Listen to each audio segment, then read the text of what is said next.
पिछली वीडियो को कंटिन्यू करते हुए मैं आपको यहाँ पर ये बता रही थी कि ये जो इंटाइन है वो जर्म पोर के थ्रू अपने इधर से इस तरीके से ट्यूब लाइक स्ट्रक्चर बना लेती है।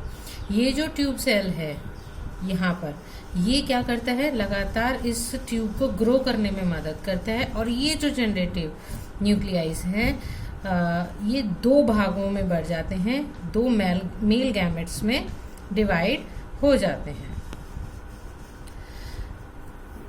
अब ये तो स्थिति हमारी पोलन की है, वहां पर हमने 8 सेल स्थिति पढ़ी रखी है।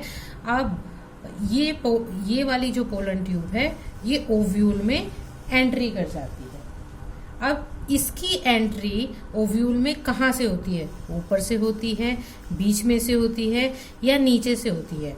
उस आधार पर ये 3 प्रकार के होते हैं। यहाँ पर मैं लिख देती हूँ। पहला प्रकार है इसका अंडद्वारी प्रवेश।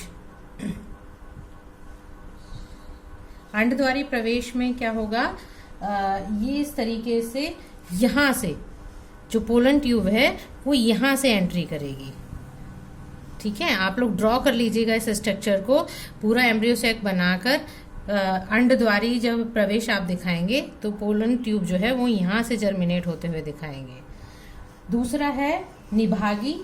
निभागी मतलब यहाँ से एंट्री हो जाएगी पोलन की, इस तरीके से यहाँ से एंट्री होते हुए फिर इस तरफ आएगी। ठीक है, और एक होती है मध्य प्रवेश मीजोगैमी, यानी कि पोलन का इस तरीके से एंट्री होना, यहाँ से एंट्री होना न्यूसेलस में। समझ में आया? यानी यहाँ से भी आ सकती है, ऊपर से भी आ सकती है और बीच में से भी आ सकती है। तो इस आधार पर हमने 3 भागों में इसको बांट दिया है, अंडद्वारी में, निभागी और तीसरा है मध्य प्रवेश।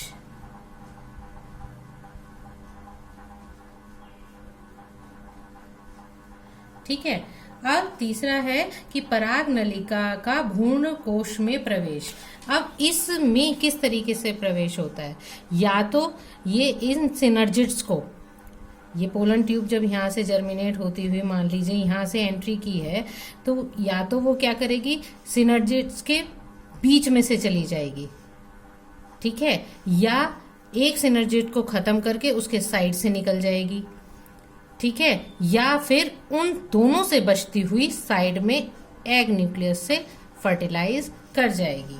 उस आधार पर मतलब ये हर एक प्लांट में अलग अलग प्रकार से होता है कि ये सिनर्जिड सेल को खत्म करेगी, साइड से निकलेगी, या एक सिनर्जिड सेल को खत्म कर देगी। मैंने आपको पहले भी बताया था, इन सिनर्जिड सेल की खास बात ये थी कि इसमें फिलीफॉर्म एपरेटस होता है जो इस पोलन ट्यूब को अंदर ले जाने में मदद करता है। अब चौथा है हमारा जो मेन पॉइंट है कि नर और मादा युग्मों का समेकन।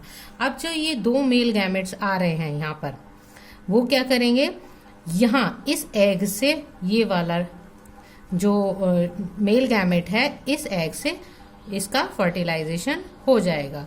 और ये एन है, ये एन है, तो ये डिप्लॉयड स्ट्रक्चर हमारा जाइगोट हमें प्राप्त हो जाएगा।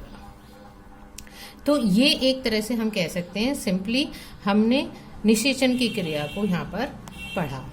जैसा कि हमें पता है कि यहाँ पर हमारे 2 न्यूक्लियस थे, एक से तो मैंने आपको बता दिया कि जाइगोट बन जाता है, लेकिन एक न्यूक्लियस जो है इस डिप्लॉयड स्ट्रक्चर से दाकर फ्यूज कर जाता है। ठीक है, और यहाँ पर 3n स्ट्रक्चर हमारा बन जाएगा। यहाँ से ये तो 2n जाइगोट वाला बन गया जो एग से फ्यूज हुआ, और ये वाला n जब ये डिप्लॉयड स्ट्रक्चर से फ्यूज करेगा तो 3n स्ट्रक्चर बनाता है, जिसे हम एंडोस्पर्म कहते हैं। तो आपने यहाँ पर देखा कि 2 फ्यूजन यहाँ पर हो रहे हैं, तो इस दोहरी निषेचन की क्रिया को हम दोहरा निषेचन कहते हैं। ये SG निवासी ने टर्म दी थी, समझ आ गया? यहाँ पर 2 मेल गैमेट्स हैं, दोनों अलग अलग डिवाइड कर रहे हैं, तो 2 प्रकार का निषेचन यहाँ पर पाया जा रहा है। एक को ट्रिपल फ्यूजन कहते हैं। अब मैं यहाँ पर अगर आपको बताऊं, एक सत्य निषेचन हो रहा है। सत्य निषेचन, इसमें क्या हो रहा है कि एक जो मेल गैमेट है, मेल गैमेट यहाँ पर कह सकते हैं, जो कि एन का है, एन हैप्लॉइड स्ट्रक्चर है, और आपकी एग है वो भी एन है, और यहाँ पर वो बना रही है 2n यानी कि जाइगोट। एक है आपका ट्रिपल फ्यूजन जिसे कहते हैं त्रिसमेकन, यानी ट्रिपल फ्यूजन। ट्रिपल फ्यूजन में क्या हो रहा है कि दूसरा जो आपका मेल गैमेट है एन, वो क्या कर रहा है, द्वितीय केंद्रक यानी 2n वाले से फर्टिलाइज होके एक 3n स्ट्रक्चर, जिसे आप प्राथमिक भ्रूण कोश केंद्रक कहते हैं, प्राथमिक भ्रूण कोश केंद्रक।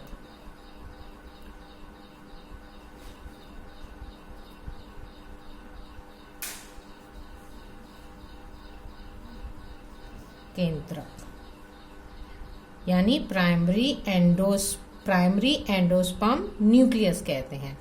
ये आगे मैं आपको बताऊंगी जब इसका क्या रोल है, ये आगे हम एम्ब्रियोजेनी में पढ़ेंगे। आज के लिए यही टॉपिक आपका कंप्लीट हो जाता है।